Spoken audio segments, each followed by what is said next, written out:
উপস্থিত হয়েছি। এটা হচ্ছে উড়িষ্যা প্রিয় বাংলা এবং উড়িষ্যা বর্ডারে রয়েছে।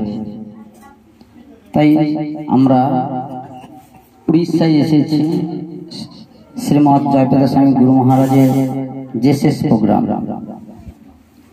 তাই আমাদের পরমারাধ্য গুরু মহারাজ ওম বিষ্ণুপাদ অষ্টোত্তর শত শ্রীমৎ জয়প্রকাশ স্বামী গুরু মহারাজের শ্রীচরণে প্রণতি নিবেদন জানাই, তাঁর অহেতুকী কৃপা প্রার্থনা করি। আমাদের গুরু মহারাজ নিত্যানন্দে করুণার প্রকাশ, নিতাই কৃপা প্রদায়ী, গৌর কথা ধামদায় নগর গ্রাম তারিণী। নিত্যানন্দের নাম হচ্ছে বিশ্বমন্ত্রী। নিত্যানন্দের করুণা বিতরণ করবার জন্য শ্রীমৎ জয়প্রকাশ স্বামী গুরু মহারাজ আবির্ভূত হয়েছে। তার কৃপা লাভ করবার জন্য আমরা নামহট্টের ভক্তবৃন্দ সমবেত হয়েছি, তার গুণকীর্তন করব।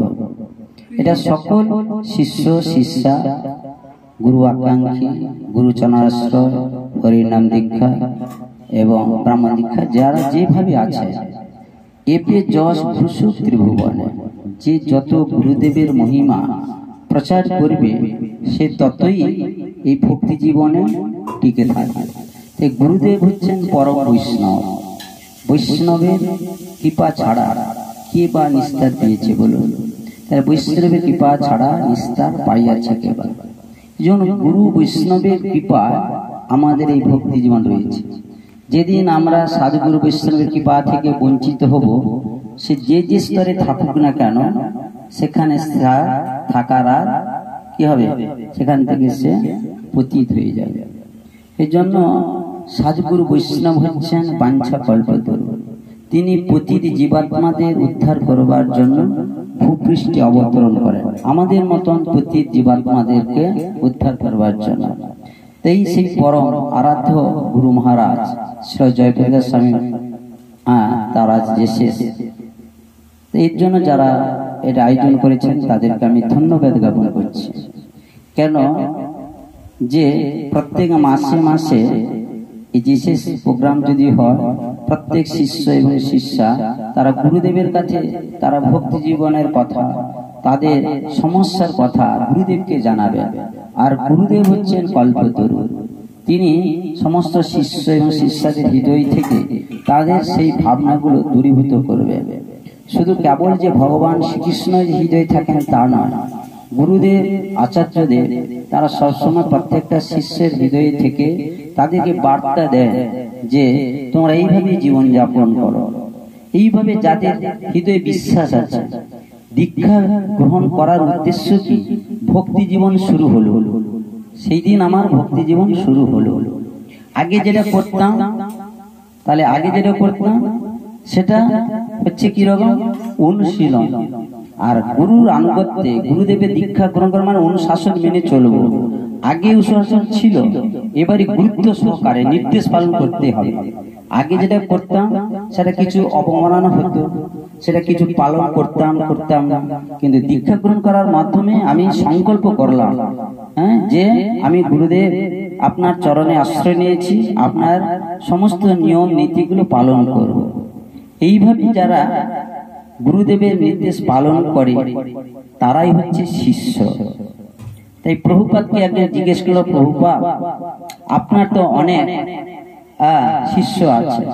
আর প্রভুপাদ বলেন, না আমার অনেক শিষ্য নেই, আমার অনেক দীক্ষিত আছে। তাহলে এখানে কি বুঝাতে চাইলেন প্রভুপাদ?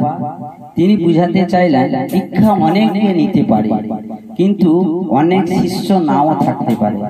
শিষ্য মানে যে গুরুদেবের নির্দেশ, আদেশ, উপদেশ গ্রহণ করে তার জীবনকে অতিবাহিত করে।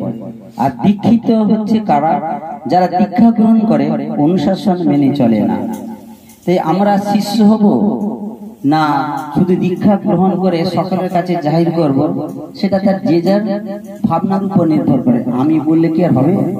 তাহলে ইসকন এমন একটা সোসাইটি, যে সোসাইটির মধ্যে এখানে কৃষ্ণকে কিভাবে ভালোবাসতে হয় এই শিক্ষা এখানে দেওয়া হয়েছে।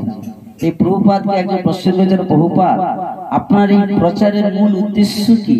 প্রভুপাদ বলেছিলেন এই প্রচারের মূল উদ্দেশ্য হচ্ছে কৃষ্ণকে কিভাবে ভালোবাসতে হয় আমি সারা বিশ্বের মানুষকে জানাতে চাই। তাহলে কি 50 বছর আগে কি জানতো না কেউ কৃষ্ণকে ভালোবাসতে? নিশ্চয়ই জানতো, কিন্তু জানাটা তাদের মতন হতো। কিন্তু প্রভুপাদ কি করলেন?